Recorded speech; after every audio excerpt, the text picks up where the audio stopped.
Hey guys, welcome back to my channel, and today we're going to be talking about why do I believe in God and Jesus. Just why do I believe? How did I come to believe? And so yeah, let's get into it. I know this is a very touchy subject for a lot of people, especially with people that don't believe. They just don't understand how people can believe in something they cannot physically see. So I'm going to go through the three kind of like things that made me believe. The first one is actually going to be a little bit of a testimony. If you don't know what a testimony is, just like a story that made you, just basically your story. I'm just going to summarize it to that. But my story started with the August Maui fires in 2023.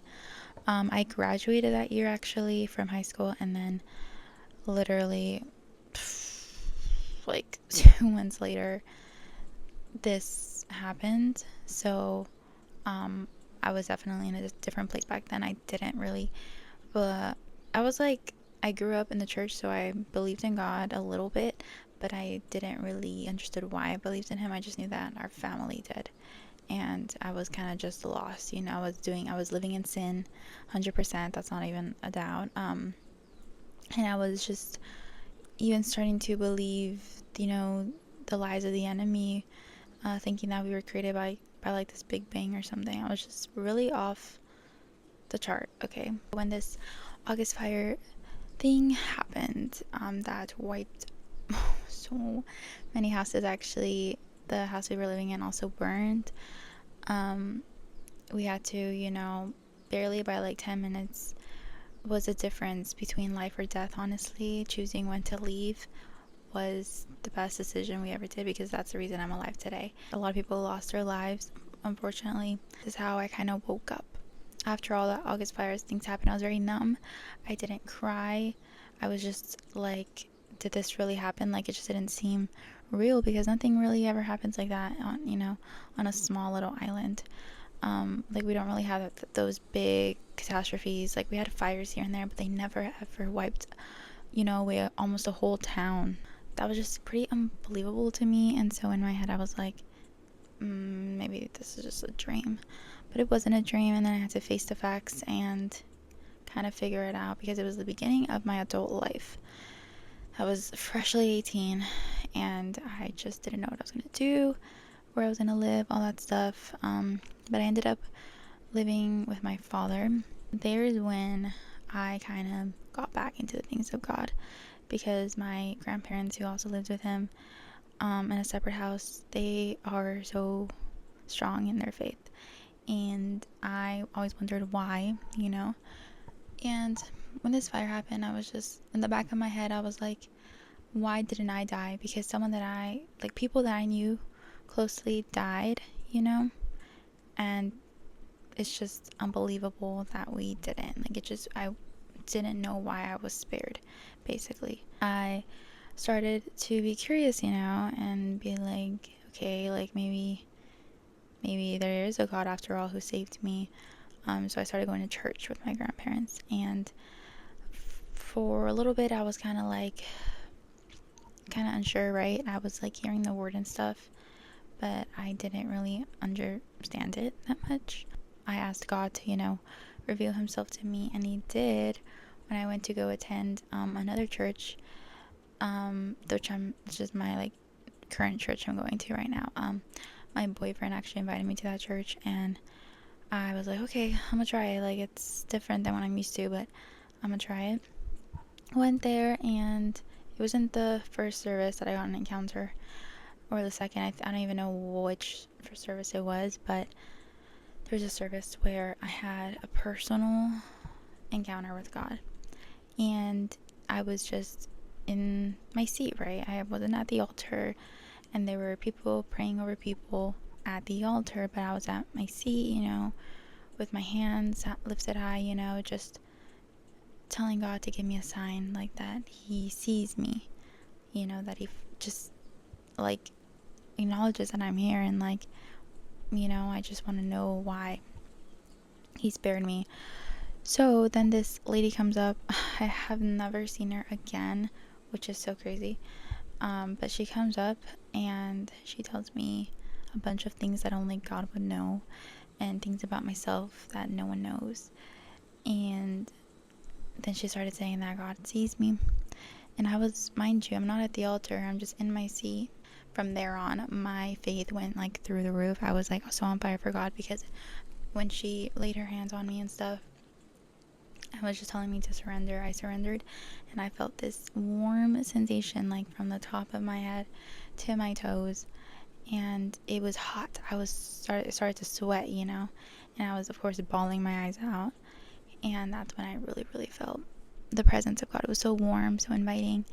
And I was like, finally, like, I see you, God, now, and you see me. Kind of the first encounter I had. If you don't know what an encounter is, it's basically a supernatural, intimate, and transformative experience where an individual feels a direct and personal connection with the divine, and in this case the divine was God. So after that incident, I was starting to be more curious, right? I'm like, okay, I feel like you're real, like I can feel it, you are real, but as human, we always want more and more proof, even though we don't need it.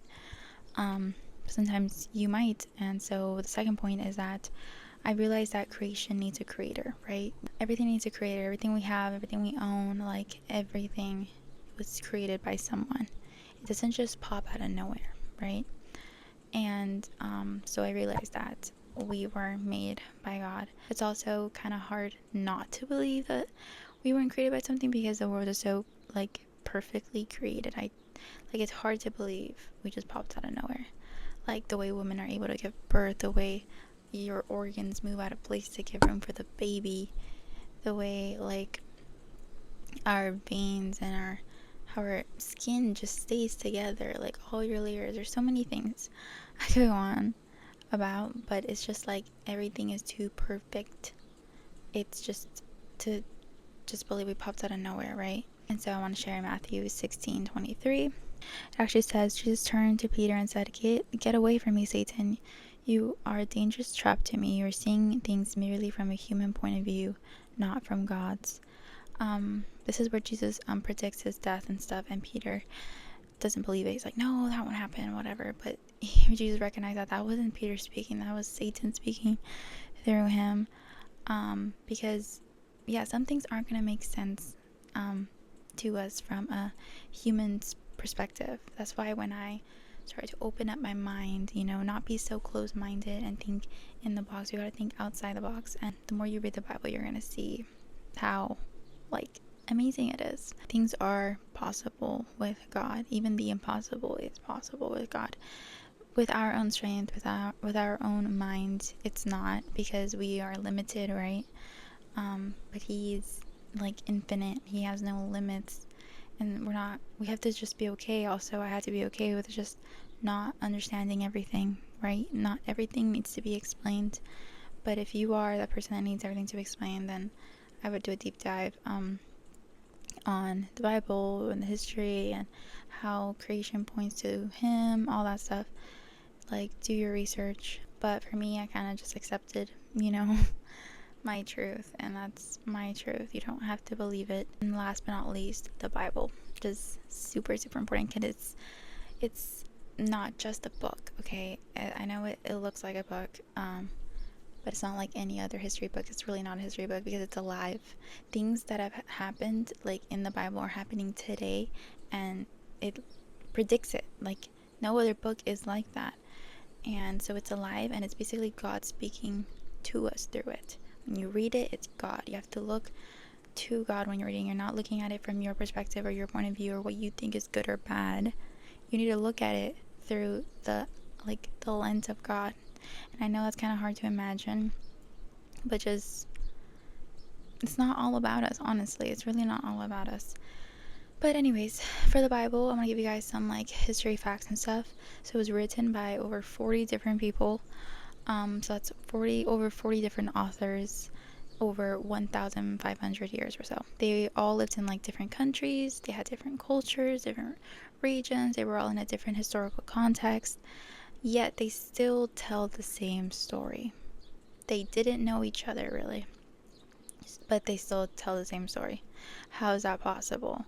Because it was 100% inspired by the Holy Spirit. They did not write it with their thoughts, their point of views, what they thought. No, they wrote it literally, God was telling them what to write and they wrote it, okay? If you can't believe that, the Bible was written in that way, then we could really just throw away all of history, because in the history books we read in class, we don't know whether something is true or not. It's just written there and we believe it. But if you can't define, whether something is true or not based on you, if you were there or not, then that's going to be way harder for you in anything, right? But Jesus was a real person. Like, he was here on earth. It was documented. People saw him. Over 500 people saw the miracles that he did, and they died for that. They didn't just like back down, and people were getting killed whenever you said, oh yeah, I saw Jesus do this and this. Like, you weren't allowed to do that, but people still did that. Over 500 people died for the truth, okay? And why would someone lay down their life for something that's not true? It doesn't really make sense, right? But ultimately, faith is just believing the things you don't see. It's peaceful knowing that someone is watching you and taking care of you and loves you no matter what. Ultimately, guys, when you seek him, you will find him. He literally says that in Jeremiah 29:13. It says, if you look for me wholeheartedly, you will find me. It's exactly what I did before going to church. I would ask him, reveal yourself to me, reveal yourself to me, and he did. Sometimes it's through a person, sometimes he'll send you signs, sometimes he'll speak to you when you're reading the word. There's really no limits. There's so many ways he could speak to you. Can't even say them all. So you just wholeheartedly try to seek him, and you will find him. He's not hiding, right? He's just waiting for you to come to him, and come with an open heart. Don't come with just with a hardened heart, because he can't work with that. Be open, be honest, and he will reveal himself, no doubt about it. Surround yourself also with people of faith to keep your faith going, because for example, for me, my faith after that moment has been like a roller coaster, right? It's not always the same. It's not always on a high and on fire and on passion for God. It goes down, right, according to whatever things I'm going through and things that are going on with my family. It just goes up and down, right? But it's still there, and that's when you have found a great foundation of faith. Things will just be easier. Hope you guys enjoyed this video. If you have any questions, comment it down below. And please give it a like, comment, and subscribe for more. God bless.